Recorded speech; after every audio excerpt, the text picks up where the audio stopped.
13-14 साल की 3 सहेलियां घर से निकलती हैं। घर पर चिट्ठियां छोड़ती हैं कि उन्हें ढूंढने की कोशिश ना की जाए वरना वो अपनी जान दे देंगी। और 15 दिन बाद उन तीनों की लाश मिलती है। लापता के तौर पर, गुमशुदगी के तौर पर शुरू हुआ ये मामला हत्या और फिर आत्महत्या तक पहुंच जाता है। इस अजीबोगरीब कहानी में सवाल कई हैं और जवाब काफी कम, लेकिन ये एक ऐसी कहानी है जो शायद हर पेरेंट को, हर माँ बाप को सुननी चाहिए। तो चलिए शुरू करते हैं। इस कहानी की शुरुआत होती है बिहार के मुजफ्फरपुर से। यहाँ से इस साल 13 मई को स्कूल जाने वाली 3 लड़कियां माया, गौरी और माही अपने अपने घर से निकलती हैं और गायब हो जाती हैं। तीनों लड़कियां सहेलियां थीं और ये तीनों परिवार आपस में एक दूसरे को जानते पहचानते थे। बताया गया कि माया, गौरी और माही ने घर में बताया था कि वो पास के मंदिर में पूजा करने जा रही हैं, लेकिन घर वालों के साथ यही उनकी आखिरी मुलाकात और आखिरी बातचीत थी। गौरी ने ये भी कहा था कि वो मंदिर में पूजा के बाद स्कूल जाएगी और उसके साथ माही और माया भी होंगी। अब माही के पास एक मोबाइल हुआ करता था, तो जब गौरी दोपहर 2 बजे तक घर नहीं लौटी तो माही के मोबाइल पर कॉल किया गया, लेकिन फोन बंद आया। लड़कियों का स्कूल से लौटने का वक्त बीत चुका था, लेकिन तीनों अपने अपने घर नहीं पहुंची थी। घर वालों ने एक दूसरे को कांटेक्ट किया कि कहीं तीनों सहेलियां किसी एक के घर पर कुछ काम करने या होमवर्क करने तो नहीं चली गईं, लेकिन ऐसा नहीं था।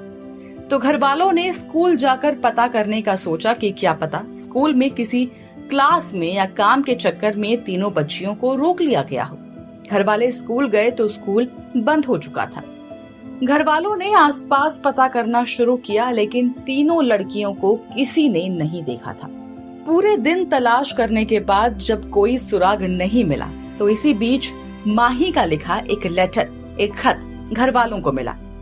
घर वालों को लगा कि शायद इसमें लड़कियों ने कुछ तो कहा होगा, बताया होगा कि वो कहाँ गई हैं, लेकिन इस चिट्ठी ने उनके रोंगटे खड़े कर दिए। दरअसल इस चिट्ठी में लिखा था कि ये तीनों माया, गौरी और माही धार्मिक यात्रा पर यानी एक रिलीजियस ट्रिप पर किसी गुरुजी के पास जा रही हैं। इसमें लिखा था कि तीनों चाहती हैं कि अगले 3 महीने तक इन्हें ढूंढने की कोशिश ना की जाए। अगर ऐसा हुआ तो वो जहर खाकर जान दे देंगी और इसके लिए उन्होंने जहर पहले से खरीद रखा है। इस चिट्ठी में तीनों के लौटने का दिन और वक्त तक लिखा हुआ था। पता चला कि ये लेटर माही ने ही लिखा था। तो जल्द ही एक और लेटर मिला जो माया का लिखा हुआ था। माया ने इस नोट में एंड में लव यू गौरी और माई वाइफ लिखा था, जो अपने आप में एक बहुत अजीब बात थी। लव यू गौरी समझ में आता है क्योंकि माया गौरी आपस में सहेलियां थी, लेकिन लव यू वाइफ का मतलब किसके लिए था और आखिर क्यों लिखा था, ये किसी की समझ में नहीं आ रहा था।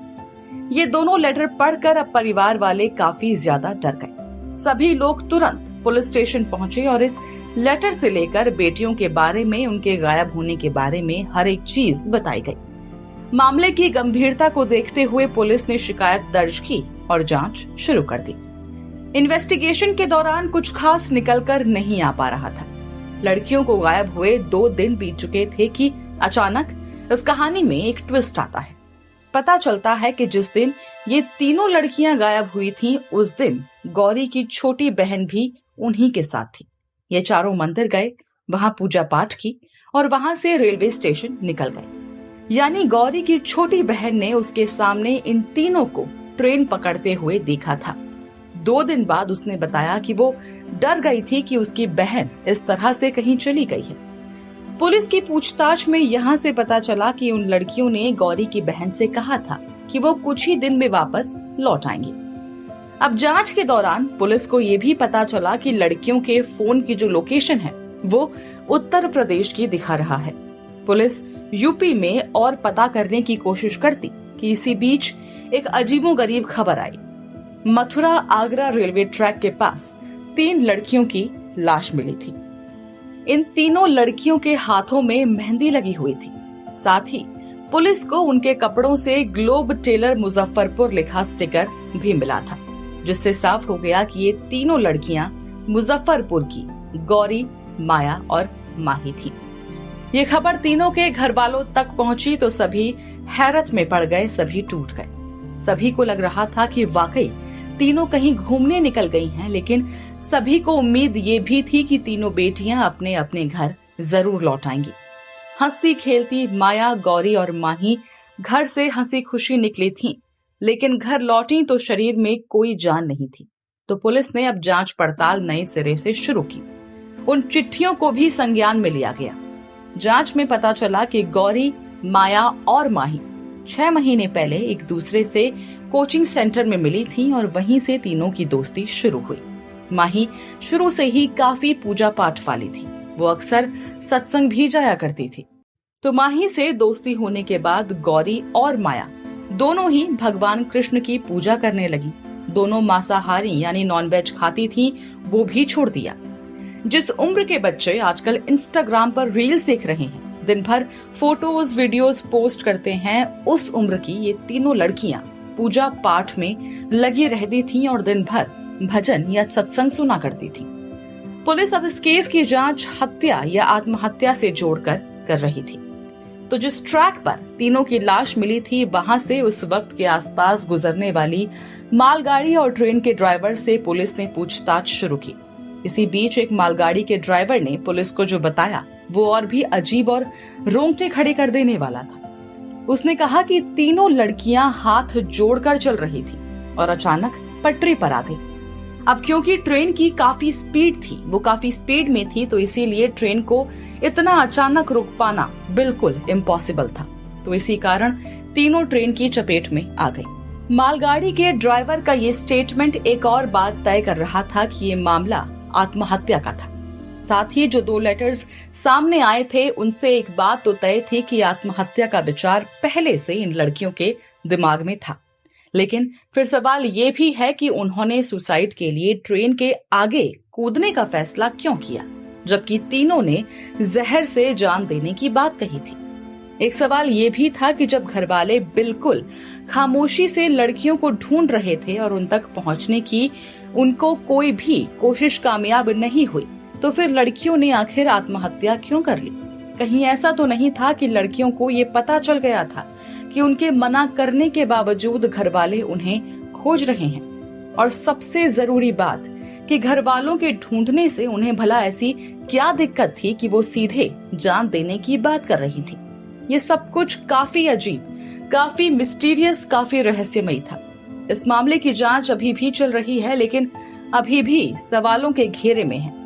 लड़कियों के घर वालों को लगता है कि उन्हें किसी ने किडनैप किया और फिर मौत के घाट उतार दिया, लेकिन पुलिस के पास मालगाड़ी के ड्राइवर का वो बयान है जो बताता है कि कैसे ये तीनों ही ट्रेन के सामने आई और मरने से पहले उन्होंने हाथ जोड़े हुए थे।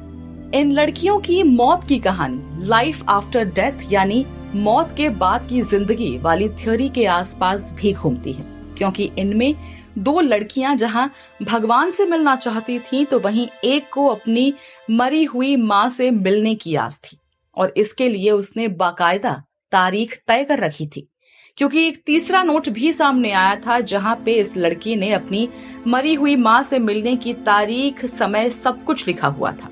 बहरहाल, आप इस मामले को कैसे देखते हैं? इतनी छोटी बच्चियों का इस तरह अपनी जान देना, वो भी ईश्वर के नाम पर, मौत के बाद की जिंदगी जानने के नाम पर, या फिर अपने किसी मरे हुए रिश्तेदार अपनी मरी हुई मां से मिलने के नाम पर, या फिर आपको लगता है कि कहानी में कुछ और ही है जो अभी तक पुलिस नहीं समझ पाई है? जरूर शेयर कीजिए अपने व्यूज अपने कमेंट्स के थ्रू और सब्सक्राइब करना बिल्कुल न भूलें हमारा चैनल डार्क टेल्स, जहां हम आए दिन आपके लिए लेकर आते हैं कुछ खास तो कुछ बेहद खौफनाक क्राइम स्टोरीज।